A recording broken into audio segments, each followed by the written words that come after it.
Hello, it is April 25th. I'm Daniel Estrada. This is Engineering Ethics at NJIT. We're on week 14. This is the last full week's lesson of the course. The assignment is already online. Let me go ahead and jump into the class. Here we go. So welcome everyone to the last content hangout. We're going to do one more hangout next week, regular time on Tuesday. In the afternoon at noon on Tuesday. Next Tuesday is not an officially scheduled class day. Next Tuesday is supposed to be run by Friday schedule.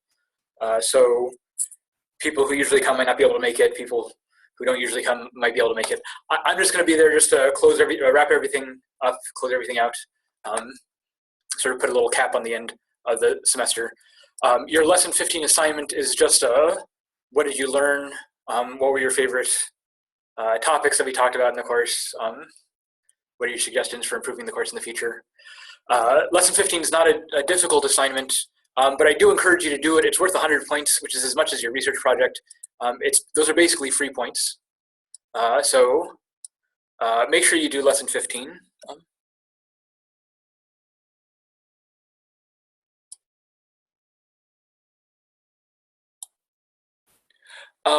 So Amaka asked me a question about his lesson 11 grade. Yeah, let me handle your grade. If you could stick around after the hangout, it's not going to be very long. If you can stick around after the hangout, I can talk to you here. Or you can send me an email and I'll just look at it through email. But yeah, just send me an email. That's the other big announcement. I wanted to come to the hangout today saying that I was totally caught up on grading, but that's not entirely true. For sections 454 and 456, I'm totally caught up on grading. Section 458, I've caught up on all your research projects, but I'm still behind on the last 2 weeks of lessons. I hope to catch those up today or tomorrow. That should be really quick. The bulk of the grading is over. I finished all of the research projects. Let me just say that there were a lot of really good research projects. A lot of you put in a lot of effort into these projects, and I appreciate reading. I learned some new things. Some of you were covering cases that I hadn't seen covered before, so that was very interesting.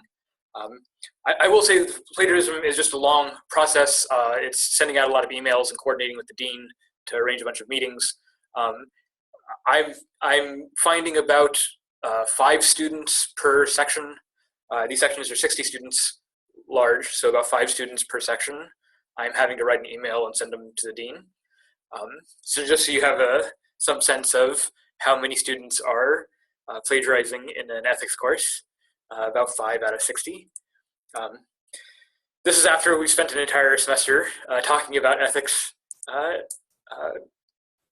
professional ethics. So I'm not inclined to be very lenient on cases of plagiarism, but it's coordinating all that process that took all the time. So I'm almost caught up. Section 458 still has a few to catch up on. I've also rearranged the grade books in all of the classes, so it should be more clear, make more sense.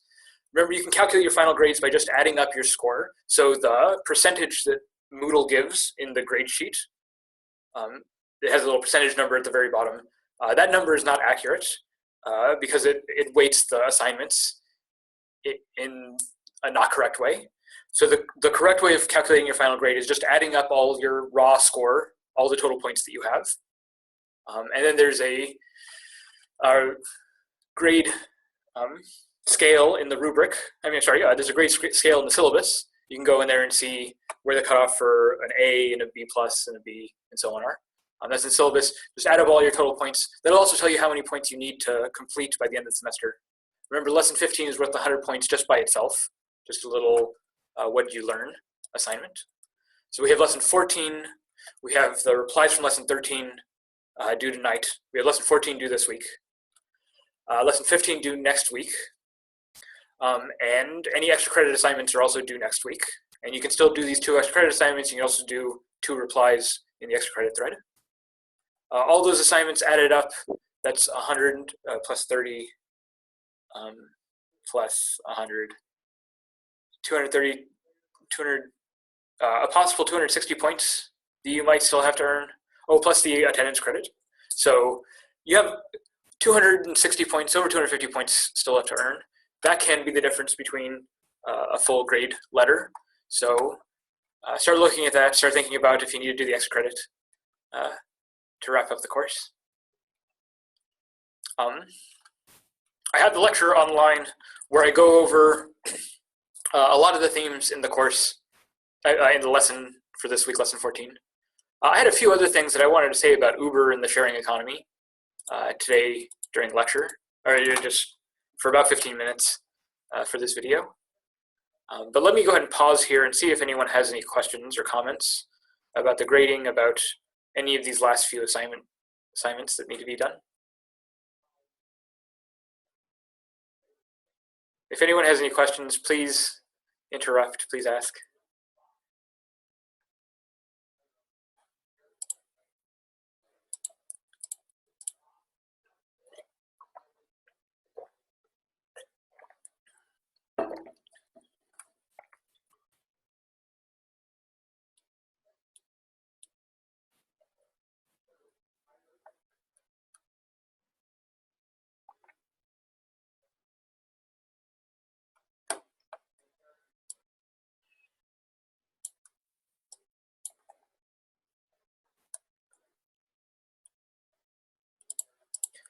Okay, so I'm going to go ahead and just say a few things about the sharing economy.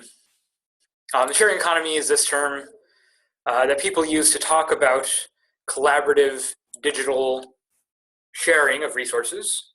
So the clearest example of this are things like Airbnb and Uber. Uber is maybe the paradigm case of this.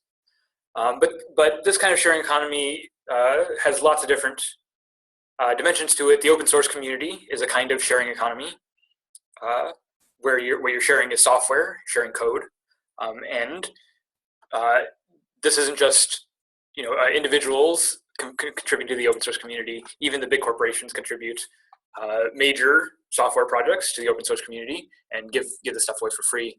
There's big projects in AI to give this away for free. TensorFlow, the machine learning software, the software package that Google uses to build things like AlphaGo and its other machine learning applications. All of that software is open source, given away freely online. So this is part of the sharing economy.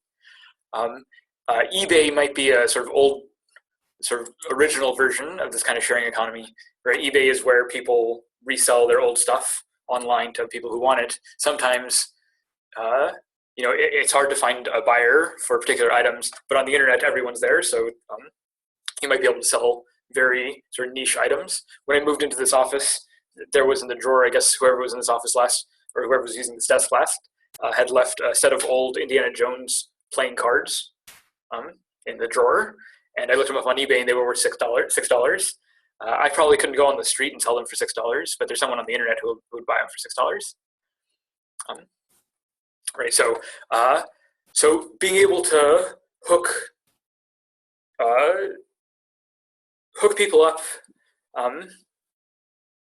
supply and demand through the internet, where everyone is connected and can be very hyper-specific about what they want.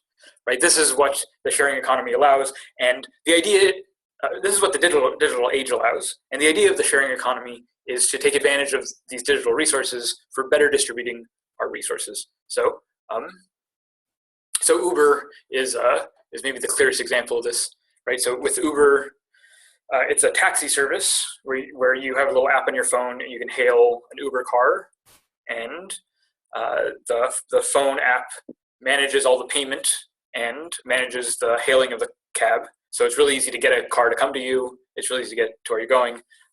It costs about as much as a cab.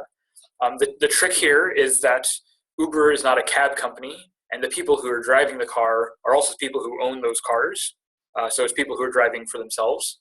And really, Uber's customers are not you, the person who needs the ride. Uber's main customers are the drivers who drive for them.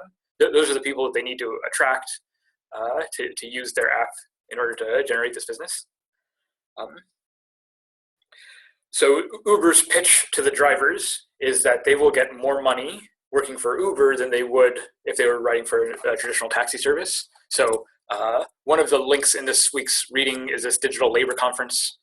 In this second video in the digital labor conference, about 17 minutes in, these videos are from 2014, so they're a little bit old, and I think the pay scales on Uber have changed a little bit.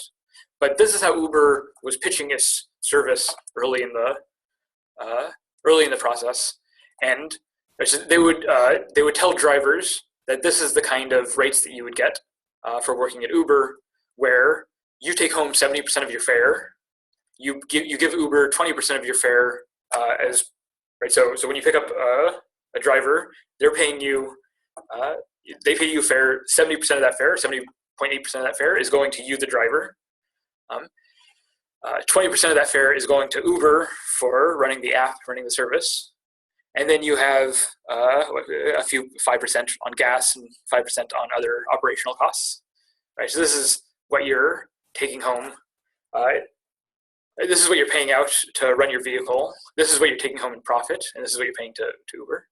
And right, Uber's pitch is that this is a lot more attractive than a traditional taxi service. So this is a plot for the traditional breakdown of costs for an LA taxi service.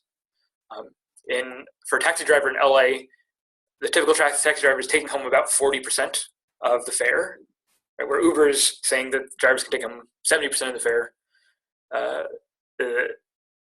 A real taxi driver in a real taxi company is taking home about 40% of that fare. About 17% of it is going to the taxi company itself for the medallion, for the license to be able to drive a taxi. And then other 20% is going to the operation of the taxi service. So this is more than Uber is taking out of the fare. But also more is going to gas and other expenses. So for a traditional taxi company, you're paying a lot more in gas and other car expenses, right? Changing tires and air freshener, that kind of stuff. You're paying, right, in a traditional taxi service, more of that is coming out of the fare than Uber is claiming. So remember, Uber is telling people to drive their own cars for the service. And that means it's their own car that they're paying, maybe a lease for that car. They're also paying all the service, all the gas, all the wear and tear and mileage on that car is coming out of their pocket. Uber is telling these drivers that they're only paying a very little bit, and everything else is coming out as profit. But maybe this isn't an accurate reflection of the cost to actually operate a vehicle, right? Insurance costs, all of these costs, they're real costs that are required to run this kind of taxi service. But Uber is misrepresenting those costs to its drivers, telling the drivers that they're actually taking home more money than they really are, because a lot of this money is going out in vehicle maintenance. So this is the trend that we're seeing with the sharing economy, is that there's these sort of high-minded ideals about sharing all these services. I mean, look, there's no doubt that cars are very expensive pieces of machinery, tens of thousands of dollars. For even a cheap car is tens of thousands of dollars. Right? So an incredibly expensive piece of machinery. And for most of the day, it's sitting in a driveway or a parking lot and not doing any work at all. It would be really nice if we could get those cars to do more work. And one way of having it do more work is with these kinds of sharing services where people, right, so you don't have to buy your own car. You can just use the car of the person that's driving everyone around. Just sort of jump into a car. And so there's these sort of high-minded ideals of more efficient use of the resources, sharing everything around, easing the economic burden on everyone, right? Millennials, the economy sucks, it's hard to get a job, but maybe you don't need that job as much because you don't really need to buy a car because you can take an Uber everywhere, right? And so the cost of maintenance is lower, right? And you don't have to own a home, you can just rent an Airbnb, and so on, right? So the problem with these ideals is that they're masking the true costs of operation. Right? In Uber's case, it's literally masking the costs, that there's a lot of operational costs that are coming out of the paycheck of the driver that just aren't being accounted for in Uber's pitch. But there's more general economic costs here, right? So the general toll on the economy of the fact that there's fewer people buying their own cars, and there's a lot more people using these car services, so they don't have to buy cars, right? What that means is that there's a lot that people don't have as much, don't own as much stuff, the material resources that people have access to are now filtered through these commercial services as opposed to actual ownership. And this is problematic for all sorts of reasons. You can watch this digital labor conference to get some more background on exactly how the Uber, I don't want to say it's a scam, but it's disingenuous marketing to try to make this seem more lucrative than it actually is. I know every once in a while I'm teaching these courses and some of the students drive for Uber on the weekends. If you have experience driving for Uber or working with Uber, that would be interesting to talk about in the thread for this week. I'll also remind you, this is back in discussion 8. I might repost this in discussion for this week. But I left a bunch of links in the open thread for discussion 8 on all the terrible things that have been happening to Uber this year. So Uber used to be this sort of the paradigm case of the sharing economy services. But this year, Uber has been just hit with one scandal after another.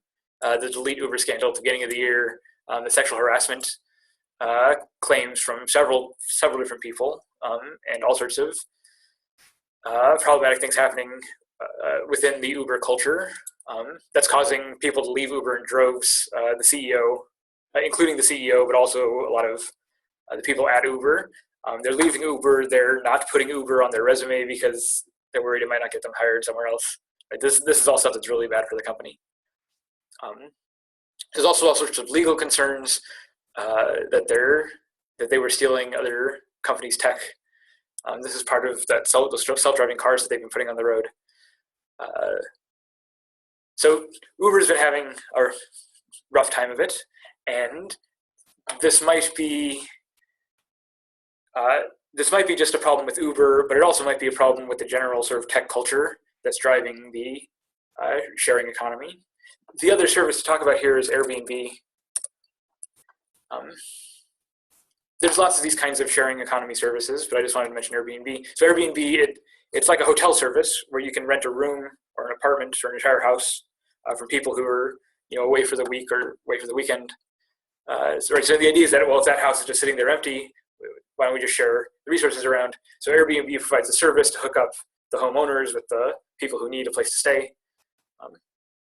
And you can get reviews, and so people become trustworthy and so on.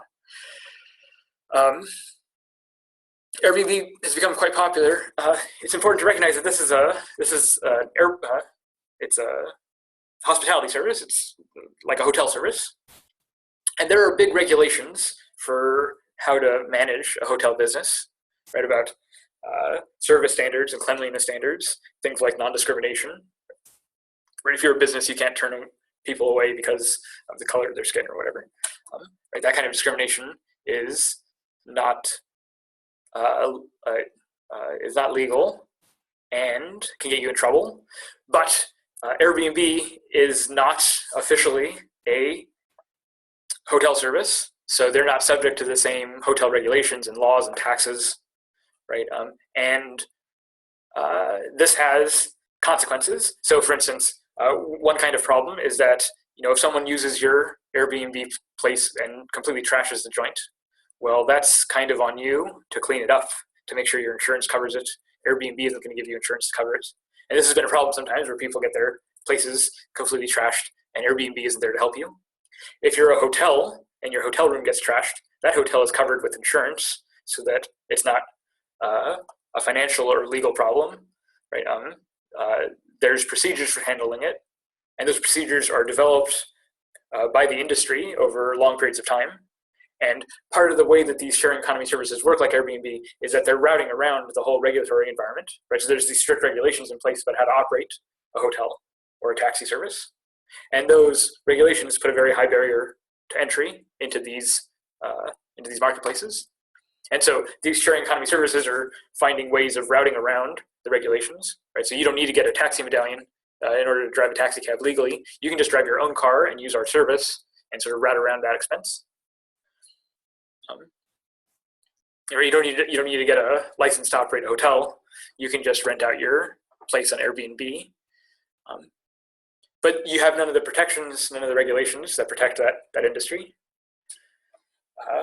And it changes, having these services available change the local economy, right? People might be using the hotels less because they're using these Airbnbs, and people start buying and renting out these Airbnbs as a rental service as opposed to actually living there.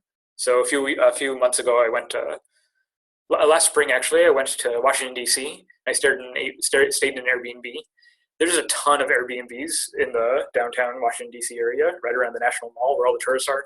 Like almost half of those homes are Airbnb homes, and that means that there's no people who are living there to build a community, right? The schools that they go to and so on. Right? Most of these people are strangers who are only there for a couple of days, a couple of weeks, and that changes the dynamics of the community. It changes how it all interacts. And these are things that are happening outside of the typical controls that we have for managing these industries, for managing these populations, these social systems. I don't want to give the impression that this is necessarily a bad thing. It's always a bad thing. Like I said, I use Airbnb. But I'm just saying that there are complications for these economic changes that need to be considered, ethical consequences. So I mentioned if your house gets trashed and Airbnb doesn't cover the insurance. Another thing that happens quite a lot in Airbnb, so it's the homeowner approving someone who's asking to stay at the place, and the homeowner can approve or disapprove of whoever they want. And there are people who have racial prejudices and refuse to let certain people stay at their places. So if you're Black on Airbnb, it might be harder for you to find a place to stay, just because there's so many people who are discriminating. If this was a hotel chain, this would be illegal and you could sue them. But Airbnb doesn't work like a hotel chain, and so none of these protections are in place. None of these social protections are in place to prevent this kind of discrimination.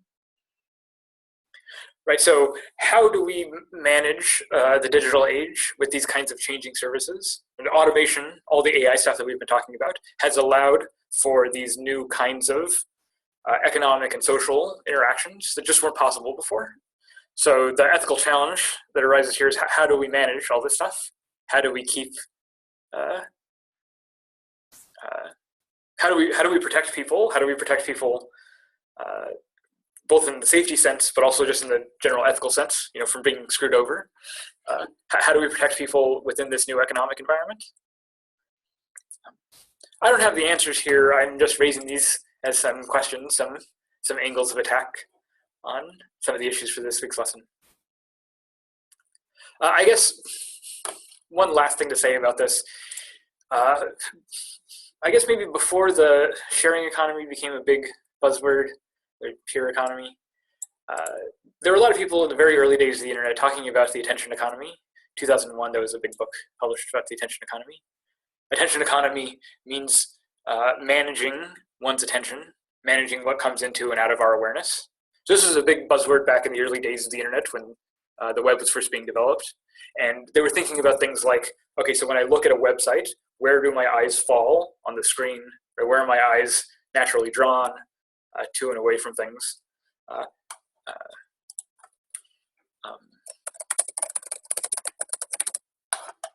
So you get images like this.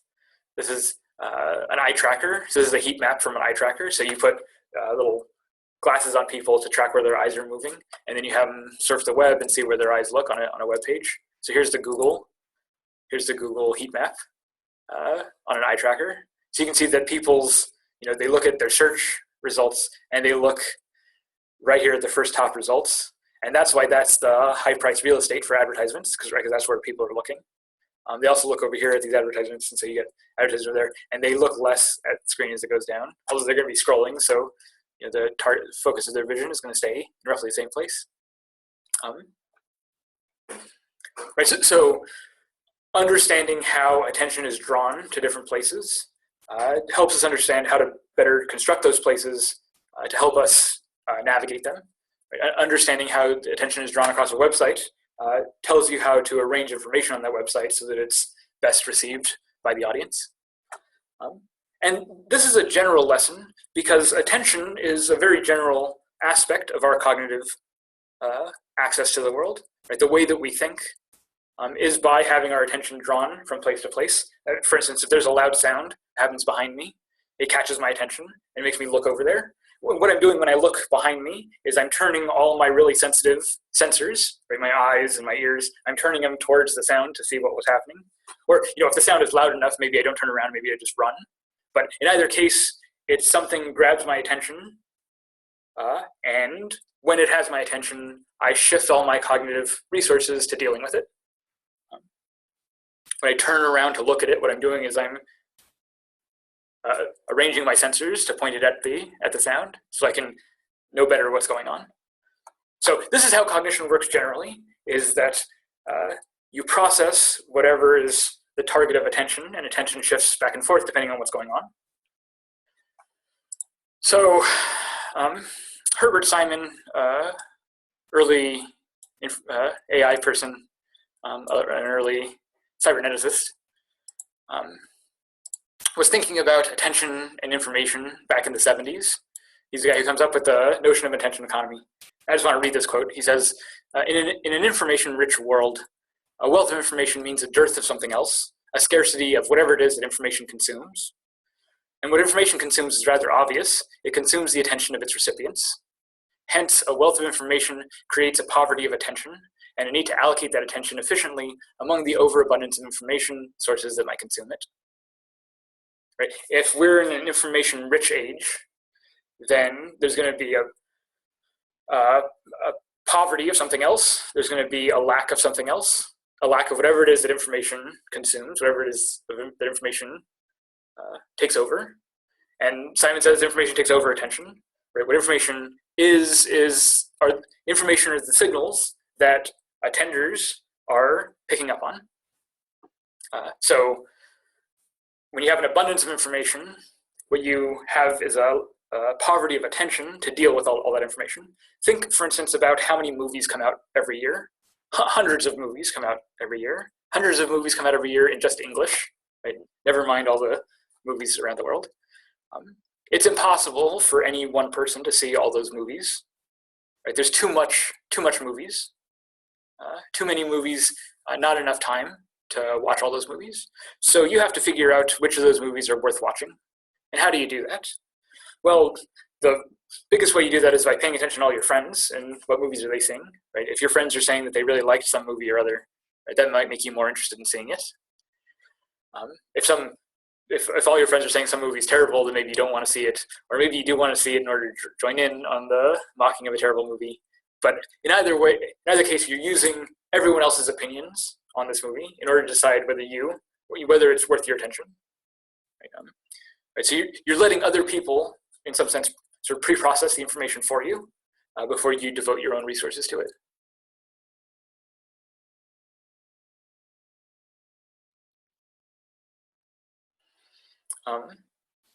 Right. So when there's a wealth of information, when there's an overabundance of information, it becomes a big issue about how you allocate your attention. Right? Given the finite amount of attention you have, right, and you can't really create more attention. Attention here is just a function of time, and some things take a long time to attend to. Right? Like a movie takes a few hours to attend to. You can't really watch it much faster than that. So the big question about how to act, what to do, how to make decisions is really about how to allocate your attention. Right? What deserves your attention or not. Really, attention is the only valuable resource that we have. All the other stuff we can make or reproduce in other ways, but your attention and really your time is the thing that's most valuable. And it's also the kind of thing you can't really share around in a sharing economy. You can offer your attention, you can contribute your attention, but you can't give someone your attention to use for you. Only you can allocate your own attention. So, I don't know if I have any real big point here. It's really about thinking about how we're making these decisions in this digital age. This is part of this theme of artificial intelligence because the AI is also having to make decisions in this very complicated social space, right? Having a car, know how to drive, and how to properly interact with all the other drivers around it. That's not a trivial task. It's hard for even humans to do, right? And we fail at it all the time. Understanding how to organize these spaces, how to build these spaces ethically for the sake of the community, is partly about understanding how we're thinking about these spaces, how our thinking works when we're engaging these spaces. Yeah, so attention economy. I guess that's all I wanted to talk about today. I have all these quotes online. I'll put the Hangout online. By the way, the lecture secret word I forgot to say during the lecture, so it's just right under the video. The Hangout secret word is sharing. So if you put sharing into the Hangout secret word for today, you should get an attendance credit for today.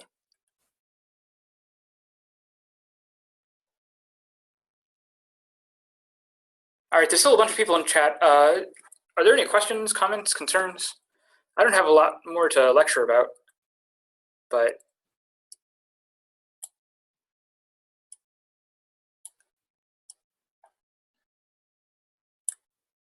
if there are no other comments, I'll just get back to finishing the grading.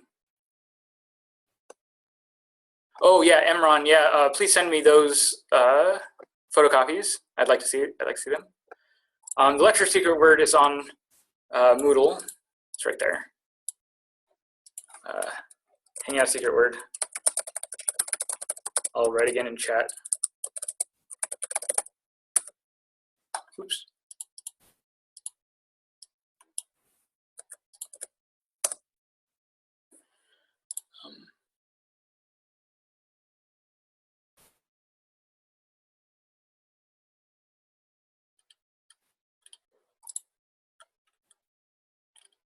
All right, if there are no other questions, let me go back to finish grading 458. I'm almost done with you guys. Thank you very much for your patience. To everyone, I'll send out an email when I'm done with 458 entirely, but for the other two classes, I've sent out an email saying that I've caught up on grading. If you find any mistakes in your grades, go back and let me know. If I marked something late and you had a valid excuse, you told the dean about it or whatever, let me know and I'll adjust those grades. If you find any mistakes in your grading at all, let me know. Yeah, so next week on Tuesday will be our last Hangout. There will not be a lecture for next week. It'll just be the Hangout on Tuesday. There will be attendance credit and a final report for the final essay for next week. And then we are done with the semester. I'll save my final goodbyes for next week, but I'll go ahead and stop the video now and I'll see you all then.